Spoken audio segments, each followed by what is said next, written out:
소화가 안 되면 평소에 밥보다 죽을 먹는 게 더 좋은가요? 이것에 대해서는 저는 아니요 라고 말씀을 드리는데요. 위장 근육은 점점 더 무력해집니다.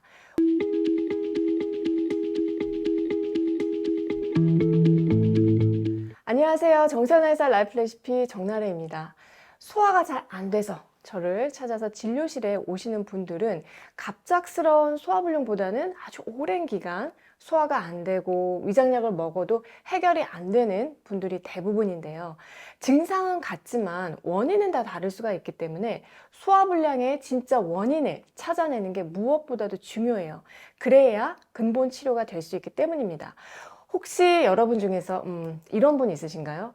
음식을 굉장히 조심해서 먹으면 괜찮은 듯 하다가 조금만 더 먹거나 이것저것 먹고 싶은 것들을 다 먹으면 금방 체하고 또 한 번 체하면 잘 낫진 않아서 몇 날 며칠 고생하고 속이 불편할까 봐 식사량을 줄여서 살은 점점 빠지고 기력도 쇠약해집니다. 실제로 소화불량 환자분들 중에 이런 분들이 적지 않은데요. 소화 효소가 부족한 것도 아니고 위산이 부족한 것도 아닌데 먹고 싶은 것도 제대로 못 먹을 만큼 소화가 안 된다면 뭐가 문제일까요? 이런 사람은 위장 근육에서 원인을 찾아봐야 합니다. 여러분, 위가 어떻게 생겼나요? 자, 위장은 이렇게 주머니 모양으로 생긴 근육이죠. 근육이기 때문에 움직일 수가 있고 늘어났다가 줄어들었다가 할 수가 있는 것인데요. 음식물이 들어가게 되면은 위는 쭈물쭈물 연동운동을 해서 소화액과 음식물을 잘 섞어주고 분해가 될 수 있도록 움직여야 합니다. 그런 다음에 위와 십이지장을 연결해주는 유무는 관략근보다 더 센 힘으로 분해된 음식물을 밀어서 십이지장으로 밀어 보내야 하기 때문에 이 근육의 힘이 굉장히 중요해요. 그런데 이 근육의 두께도 얇고 힘도 약해서 위장이 활기차게 움직여주지 않는다면 소화에 문제가 생길 수밖에 없습니다. 당연히 그렇겠죠. 소화 효소 부족이나 또 저산증으로 인한 소화불량과는 다르게 이 위무력증으로 인한 소화불량은 좀 특징적인 증상들이 있는데요. 자, 일단 허기짐을 별로 느끼지 않아요. 보통 뱃속이 비었을 때 우리가 허기를 느끼게 되는데 십이지장으로 넘어가지 못한 음식물이 위장 안에 계속 고여있는 상태이기 때문에 배고픔을 잘 느끼지 못하고요. 그래서 식사를 그냥 건너뛰거나 아니면 약 먹어야 되니까 억지로 챙겨 먹는다고 하는 분들도 많습니다. 그리고 두 번째, 어떤 사람은요, 스트레스를 받으면 식욕이 폭발하는데 위무력증이 있는 분들은 대부분 스트레스를 받거나 조금만 신경 쓸 일이 있으면은 식욕이 대번에 뚝 떨어집니다. 그러니까 뭔가를 먹고 싶다는 식욕은 위장의 의욕인데 위장이 무력하고 의욕이 없다 보니까 식욕도 같이 떨어지게 돼요. 그리고 또 중요한 특징이 있는데요. 소화가 안 돼서 저녁은 안 먹는다든지 식사량을 줄이게 되는 절식을 자꾸 하다 보니까 체중이 줄어들게 됩니다. 살이 빠지고 기운도 없는 상태가 되는 거죠. 그리고 네 번째, 위무력증이 있으면 배가 고프지도 않은데 뱃속에서 꾸르륵 꾸르륵 하는 물소리가 잘 나게 돼요. 음식물이 위로 들어가면은 죽 같은 형태로 바뀌는데 이것이 위장에서 머무는 시간이 길어지게 되면은 수분이 일부 분리되면서 배에서 물소리가 날 수가 있어요. 한의학에서는 이를 담음이라고 하는데요. 담음은 소화가 안 될 때 생성이 되기도 하지만 반대로 소화를 방해하는 독소로 작용하기 때문에 소화불량의 악순환에 빠지게 합니다. 그리고 다섯 번째, 위장이 제자리에 있지 않고 아래로 축 처진 것을 위하수라고 하는데요. 선천적으로 위하수가 있는 경우에 위무력증이 생기기도 하지만 반대로 위무력증이 위장을 점점 아래로 처지게 하기도 합니다. 남들이 2~3시간이면 소화하는 거를 나는 7~8시간 이상 걸려서 겨우 소화하기 때문에 그 음식물이 무게감이 있잖아요. 그래서 위장이 아래로 축 처지는 거예요. 심한 사람은 위장이 방광까지 내려가서 다른 장기를 누를 수도 있기 때문에 문제가 될 수 있고요. 자, 마지막으로 위장 근육이 약하면 위와 식도를 연결해주는 그 관략근의 힘도 떨어지기 때문에 가스가 조금만 차도 위로 밀고 올라오면서 그럼 어떻게 돼요? 허트림이 잘 나게 됩니다. 이거 내 얘긴데 하는 분들은 지금부터 집중해서 들어주셨으면 해요. 위무력증은 선천적으로 위장 근육이 약해서 생기기도 하지만 후천적인 근육의 노화로 생기는 경우가 더 많습니다. 우리는 보통 팔, 다리, 몸통의 근육의 노화만 생각하지만 사실은 몸 속에 있는 내장 근육의 노화가 더 심각한 문제예요. 내장 근육의 노화를 앞당기는 원인은 여러 가지가 있지만 그중 한 가지를 꼽자면 음혈이 고갈되기 때문입니다.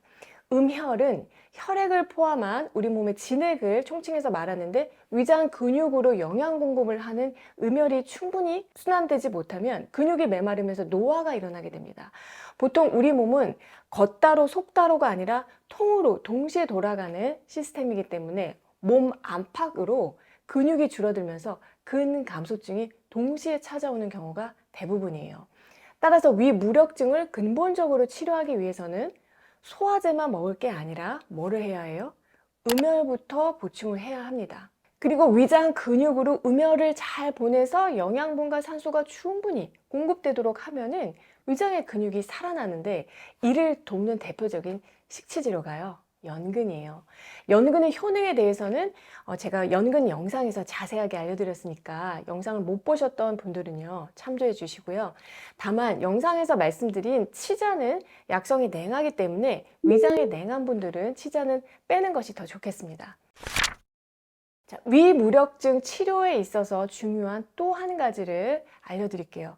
사람 몸에는 생체 전기가 흐르는데요. 이를 한의학에서는 기라고 하고요. 기가 흐르는 모양새를 기운이라고 합니다. 내장 근육은 전기 신호를 받아서 움직이는데 기가 약해지면 전기 신호가 약해지기 때문에 근육의 운동성도 떨어지게 돼요.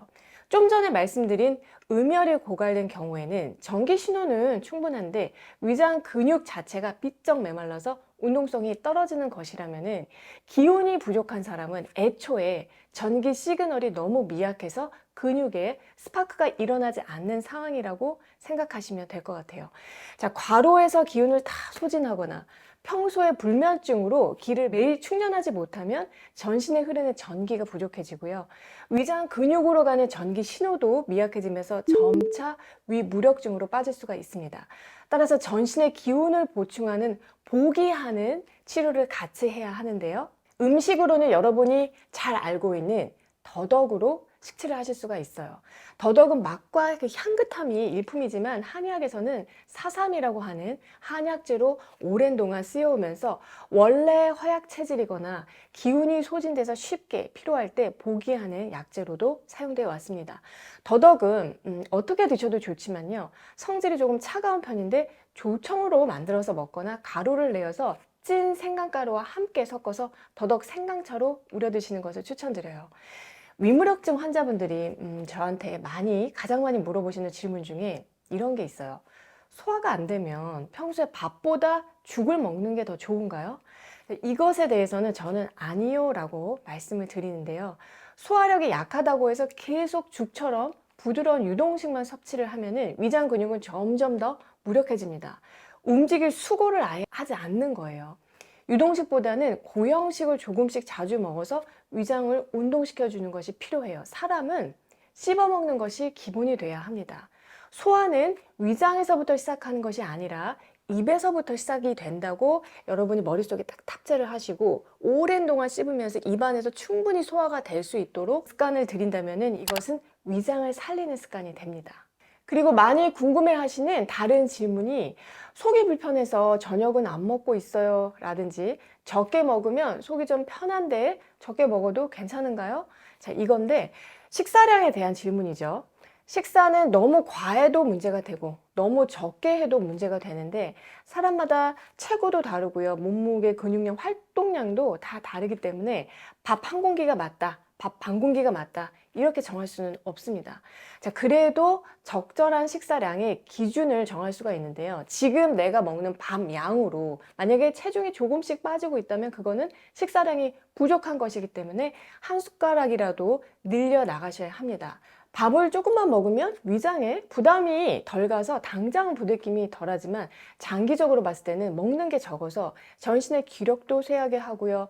음혈도 고갈시키기 때문에 위무력증을 더 심하게 만듭니다. 자, 그렇다고 음식물이 내려가지도 않았는데 억지로 드시라는 말씀이 아니고요. 식사 후에는 몸을 충분히 움직여서 위장에서 다음 음식을 받아들일 수 있도록 운동을 꼭 챙겨주셔야 한다는 것도 말씀드리고 싶어요.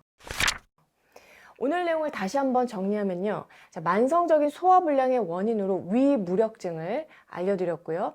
위장 근육이 무력해서 잘 움직이지 않으면 단순히 소화가 안 되는 증상 외에 허기짐을 잘 못 느끼고 식욕이 떨어지고 절식으로 인해서 저체중이 생기고 또 배에서 소리가 나는 장명, 위장에 처지는 위하수, 잦은 트림이 특징적으로 나타날 수 있다고 말씀드렸어요.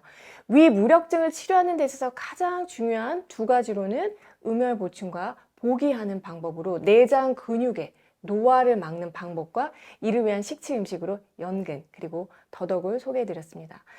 올해도 정나래와 함께 슬기로운 식치생활 하셨으면 하고요.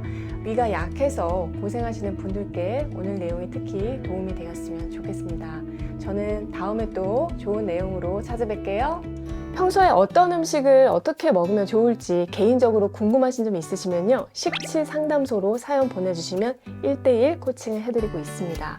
영상 아래 정보랑 그리고 고정 댓글에 신청하는 링크 있으니까요. 들어오셔서 작성해 주시면 되고요. 콘텐츠 특성상 사연이 채택 시까지 1개월 이상 걸릴 수 있다는 점 양해 부탁드리고 유튜브나 인스타 DM으로 언제 소개해 주시냐고 문의 주시는 분들이 많으신데 일일이 저희가 답변 드리지 못하는 점도 양해 부탁드립니다. 사연이 채택되신 분들께는 저희가 개별 연락 드릴 테니까 편한 마음으로 기다려 주셨으면 하고요. 채택된 사연은 식치상담소 코너에서 확인하실 수 있으니까 보시고 도움 받으셨으면 합니다.